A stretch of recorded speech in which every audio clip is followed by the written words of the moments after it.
Let's talk about something else that's horrendous. Nick, you and I are the only ones that watched Ahsoka. So Yeah. first topic, let's talk about Ahsoka. I Do want you your want to go? opinion of Ahsoka. All right. So, visually speaking, like most Star Wars, I thought it looked good. There, between both episodes, there was a lot of really nice set designs. Um, the the CGI and the special effects were good. Uh, the very beginning of the first episode, though, when she's fighting the robots and they go into self-destruct mode, I was like, good Lord, man, that's like a nuclear explosion. Like that, IG-11 has nothing on these guys, because Worse than the Predator's explosion, isn't it? Like, yeah, Jesus. when he self-destructed, it just blew up him and some stormtroopers around him. This thing was like, they went nuclear. And I was That just was kind of several like, megatons. My God. yeah, I was like, that's a little over the top, but whatever. The Something else I noticed at the beginning of the first episode. Now, before I say this, let me say this first. I like Rosario Dawson as Ahsoka. I know a lot of people don't, because they have a connection with Ahsoka from the Clone Wars and all that sort of stuff. I never watched Clone Wars. Ahsoka's a throwaway character for me. I don't have any real connection to the character. I mean, I can take her or leave her. So she's fine for me. And I liked her portrayal of Ahsoka in Mando season 2.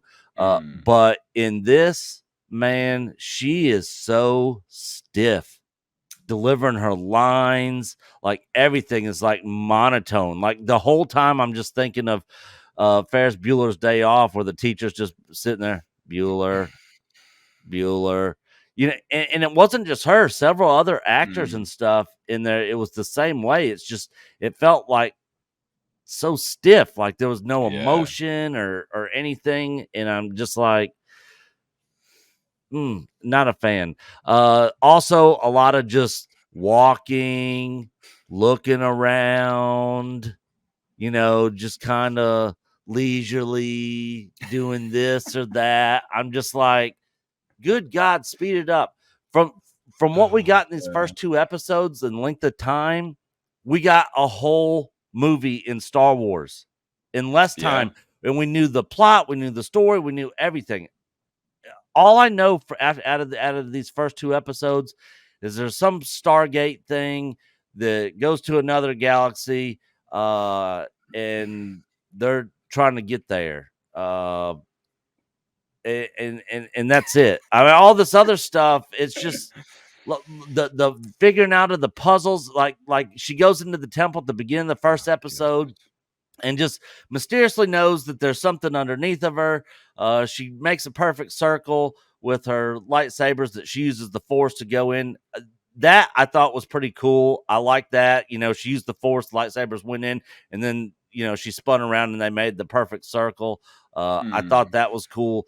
And she's in this room and she just figures out you got to turn this stuff and then move this way and point it in this direction of this ball, and all this stuff. But then she gets the little metal object ball that has this map, and then she needs help for that, when the only solution was just turning the thing, the exact same thing she did in the temple. And I'm like, she couldn't figure that out on her own. She needed somebody else. Like, what is happening here? The writing in this is just not good.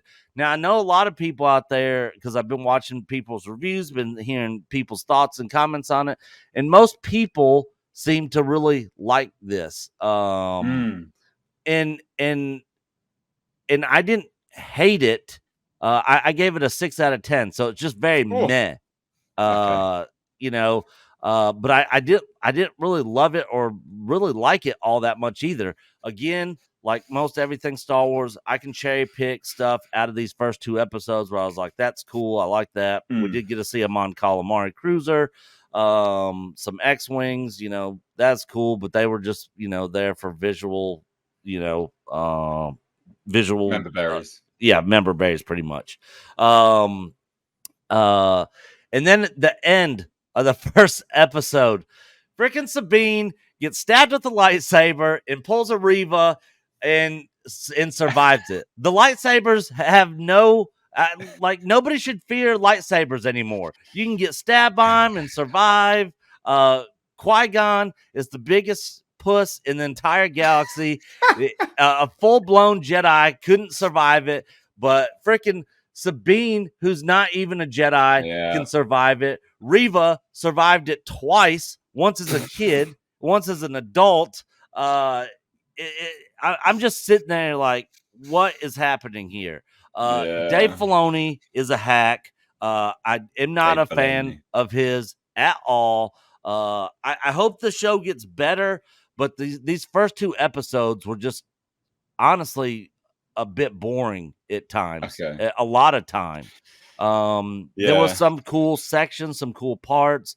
I like the lightsaber battles, but was it just me, or did you notice this when they were when Sabine was fighting the other, I don't even know her name because she's so forgettable, the bad guy female character, when the lightsabers were going and like hitting each other and stuff, they seemed completely different than the prequels or the originals or even the sequel trilogy. It wasn't like that sort of the sound and the look of it. It was just it was more sort of sparky. crackling again. But they weren't sort of crackling against one another like they should either, and just it wasn't very good. And then something else. I'm so tired of them just coming up with new Force abilities that the Force can do. So we got Ahsoka. Let me guess. Ahsoka reading the mind of Sabine Wren as she dreams. Is that what it is? That's one. That's part of it. That and memories in a place. Yeah, that she was never even there. She can just walk there, close her eyes, and just know everything that happened in that space. I'm like, when did this become a thing of the Force? Detective Ahsoka.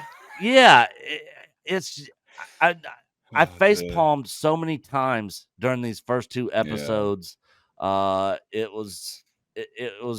just wasn't that good. Again, there were some things about it that I did like, that I did enjoy. But good God, man, Star Wars under Filoni and Disney just is not Star Wars.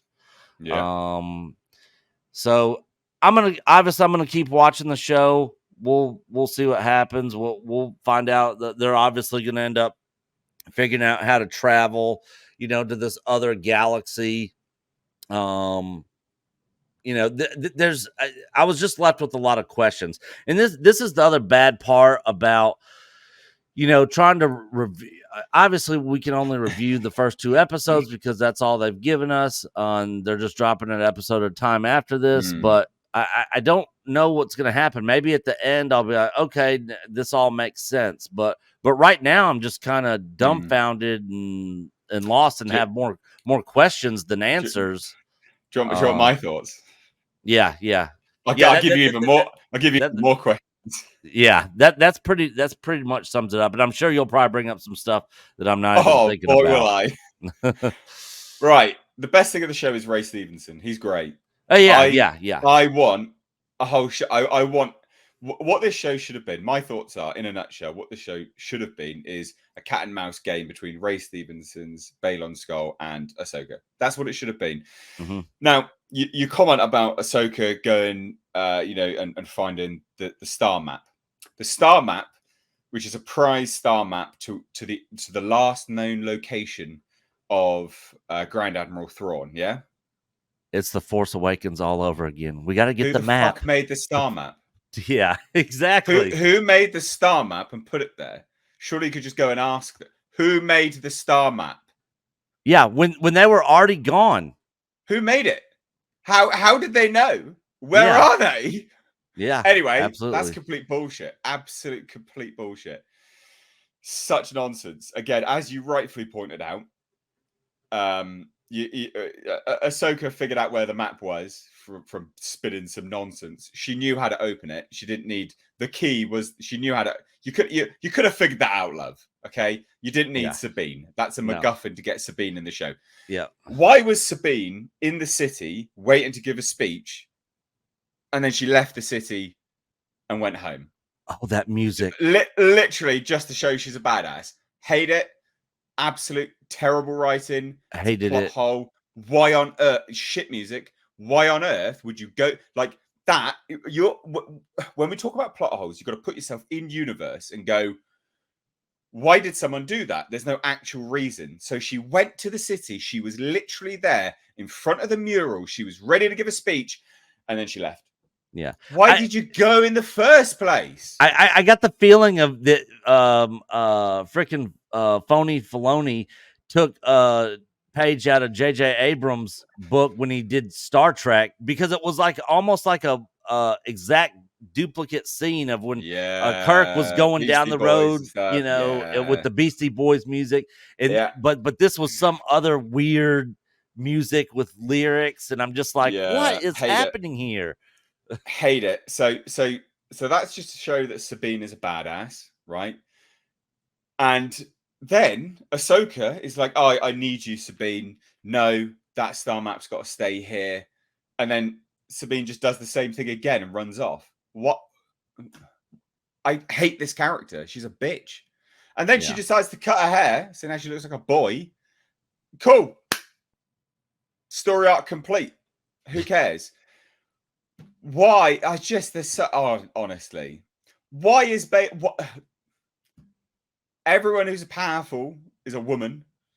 Literally everyone. General Syndulla, Ahsoka, Sabine, Elsbeth, some like black magic witch girl, and Balon Skull, really cool character. We literally don't get anything to do with him. Don't get anything to do with him at all. I want to know who this guy is. I want a cat and mouse game. Why don't we have a cat and mouse? I hated this show. I don't know. Look, I don't know. I like the fight. So there's a few things like that Maroc guy. They're just giving us another random Inquisitor type dude, you know, with the spinny lightsaber blade. Yeah, and it's like, where did he come from? Well, he's got the Force because he pulled the blade back, didn't he? Yep. So he just came out of nowhere. He's just another rando. That strikes me of the Knights of Ren, you know, edgelord nonsense again. The most cringe line in that second episode was "For the Empire," and then he dies. God, I'm just like, oh god, man, this is so I don't know. bad. And she's like, oh, you know what? Oh, nothing's classified. I'm a general. So yeah, and then the other dude. My priority is to the investors. You know, like. What really? We're getting into investors and all this other crap. This is supposed to be space fantasy. Yeah, you know. I will say I quite liked the mysticism element. I liked that. I like the fact that we're talking. You know, that it's all the stuff to do with Balon. All of that I really like. That Balon is like, oh, you know, who built this? Well, you know, these are. Oh, it's a bit like this, but it predates the Jedi. Blah blah blah. Like I like that. That's interesting. You know, figuring out new like. I like that. I like. It looked amazing. They have absolutely spent insane sums of money on this. Yeah, it looks great. Insane sums of money. Well, Star Wars rarely looked bad. No, well, but it hasn't looked this good yet. No, it did look really good. This good. But I will say, right? Like I will say, this is an issue with Disney shows in general, right? They do it with Marvel and they do it with Star Wars. It's bait and switch. It's called Ahsoka, but they're using it as a vehicle to tell Sabine Wren's story, just like they did with Obi-Wan. It was Reva's story. Just like Hawkeye, it was Haley Steinfeld's story. Just like Loki, it was Sylvie's story. All manner of these.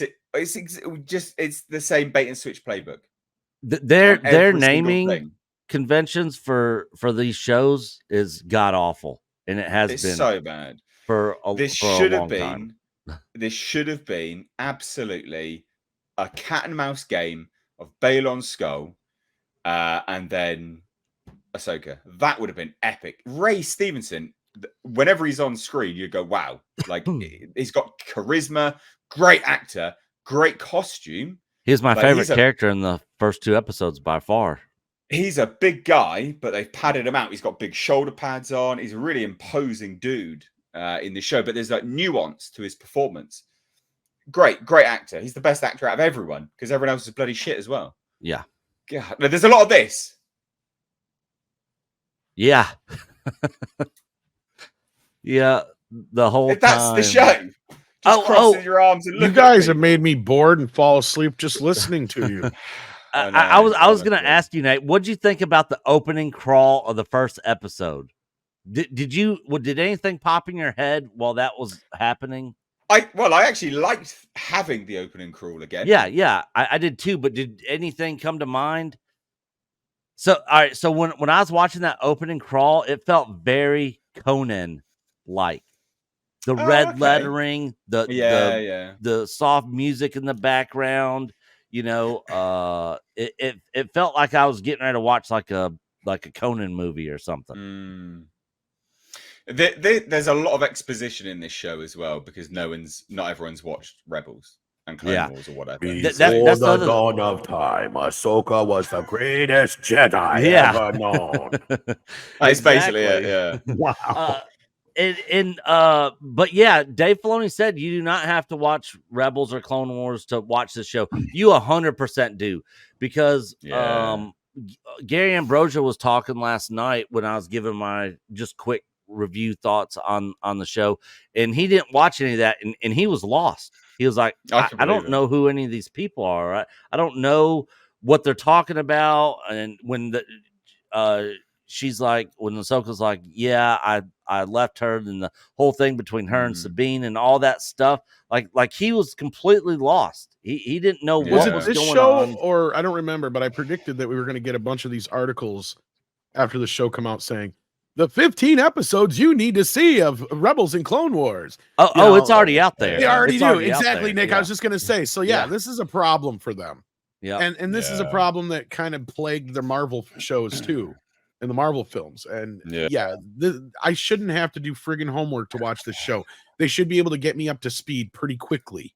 Yeah. And the thing is, they try and get you up to speed, but it's just needless, shitty exposition. You could cut out so much of this show. Oh, so much. And that's what I heard too. Somebody else said you could get rid of the entire first episode, basically. I don't know if you could get rid of the whole first episode, but you need elements get rid of a lot. There's definitely some stuff in the first episode that well, I think it was Script Doctor who said you don't even need the first episode. So I mean, I haven't seen it. So that's wrong. He's absolutely wrong because you do, because you need to know what the key is. Like that's a plot element that you actually need.